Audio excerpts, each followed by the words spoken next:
केंद्र सरकारच्या अखत्यारीत येणाऱ्या मॉईल अंतर्गत डोंगरी माइन्स येथील सुमारे 250 ते 300 कंत्राटी कामगारांनी आपल्या प्रलंबित मागण्यांसाठी दिनांक 17 मार्चपासून मुख्य प्रवेशद्वारासमोर कामबंद आंदोलनाचे हत्यार उपसले आहे.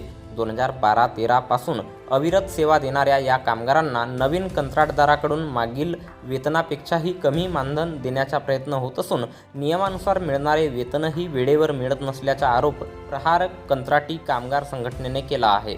विशेष म्हणजे आपल्या हक्कासाठी आवाज उठविणाऱ्या कामगारांना कामावरून काढून टाकण्याची भीती घालणे आणि त्यांच्यावर गुन्हे दाखल करून दडपशाही करणे असे प्रकार सुरू असल्याने कामगारांमध्ये तीव्र संताप आहे. या जाचातून कायमस्वरूपी मार्ग काढण्यासाठी आणि न्याय हक्क मिळविण्यासाठी आज आंदोलनाच्या पहिल्याच दिवशी 300 कामगारांनी एकजुटीने सहभाग नोंदवून प्रशासनाचा निषेध केला, ज्यामुळे माइन्सचे कामकाज पूर्णपणे ठप्प झाले आहे.